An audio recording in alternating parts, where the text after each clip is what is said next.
तो हम लोग स्टार्ट करते हैं एग्जाम्पल नंबर 5। तो एग्जाम्पल नंबर 5 क्या कह रहा है, ठीक है। एग्जाम्पल नंबर 5 कह रहा है सो दैट 1/√2 इज इरेशनल। क्या कह रहा है 1/√2। हमें शो क्या करना है कि 1/√2 क्या है, इज इरेशनल।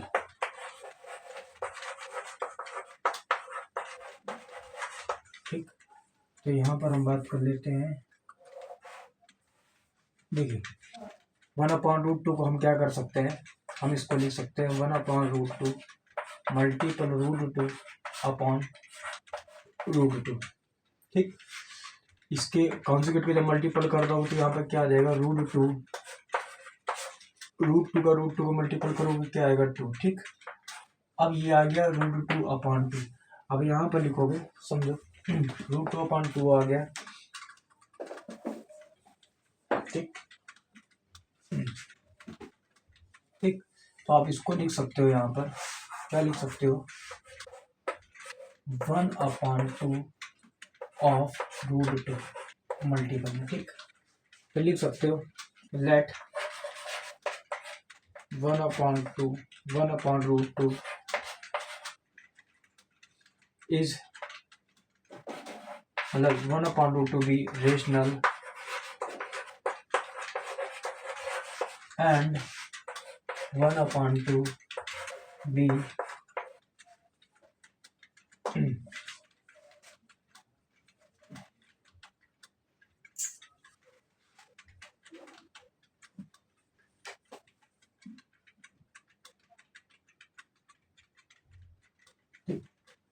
ये भी क्या हो जाएगा रेशनल, है ना। तो यहाँ पर हम बात करें 1/2 भी रेशनल एंड 1/2 भी रेशनल। इसको क्या मान लो, इक्वेशन फर्स्ट मान लो। क्या मान लो, इक्वेशन फर्स्ट। ठीक, अब हम क्या करेंगे, यहाँ पर लिखेंगे नाउ सॉल्व करने के लिए क्या करेंगे, यहाँ पर हम मल्टीपल कर देंगे 2/1/2 मल्टीपल √2, क्योंकि हमें यहाँ सर 2 से 2 कैंसिल करना पड़ता है। √2 लाएंगे तभी तो हम क्या कहेंगे इरेशनल नंबर। तो 2 से 2 आप कैंसिल कर दो तो यहाँ पर क्या आ जाएगा √2। ठीक, अब √2 आ गया तो यहाँ पर आप लिख सकते हो √2 is irrational.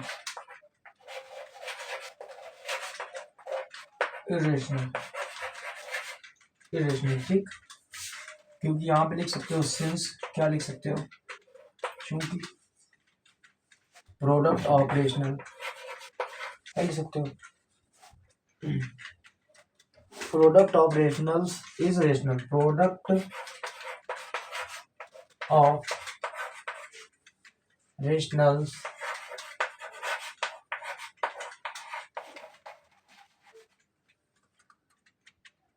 Is rational.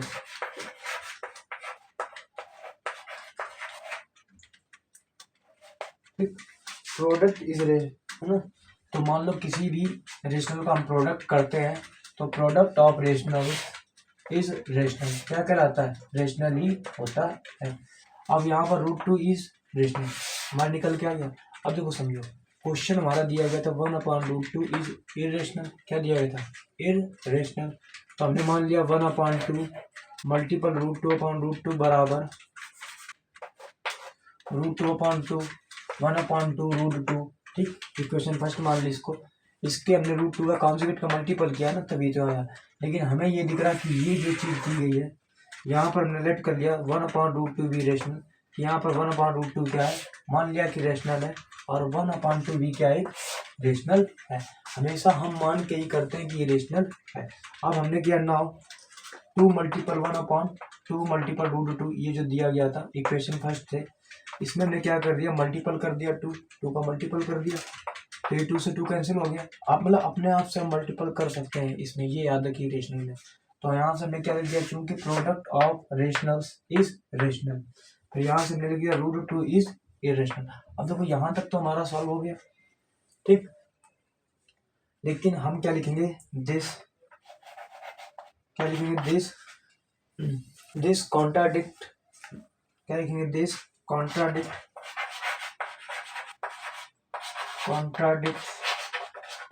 fact of क्या लिखोगे, दिस कॉन्ट्राडिक्ट फैक्ट, हाँ, this contradict fact of fact that root two is क्या, इरेशनल,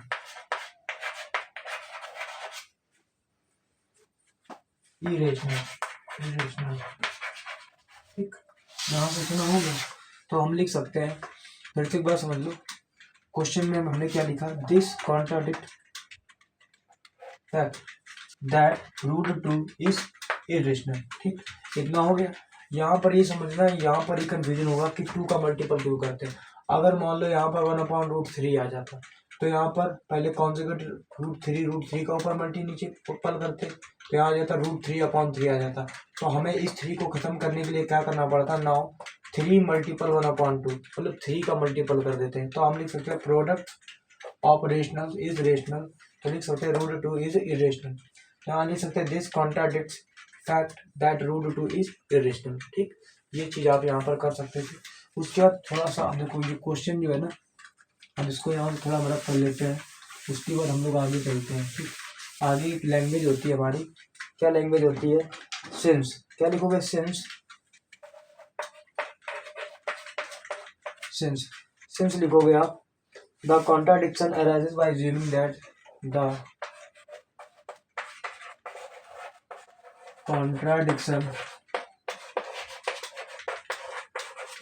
क्या लिखोगे, द कॉन्ट्राडिक्शन arises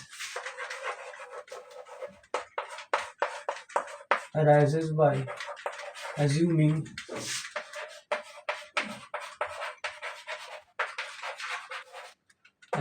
that, क्या मानोगे, assuming that 1/√2 क्या है यहाँ पर, इज रेशनल, क्या लिखोगे, 1/√2 इज रेशनल, यही तो हमारा है ना, रेशनल होगा। लेकिन यहाँ पर एक चीज और समझ लो कि कॉन्ट्राडिक्शन का मतलब क्या होता है, विरोधाभास। ये जो बात कर रहा है कॉन्ट्राडिक्ट फैक्ट की बात कर रहा है कि ये विरोधाभास है कि रूट टू क्या इरेशनल है। तो हमने मान लिया since the contradiction arises by assuming, जो हमने माना था, क्या माना था कि 1/√2 इज अ रेशनल। तो हम आगे लैंग्वेज में लिख सकते हैं कि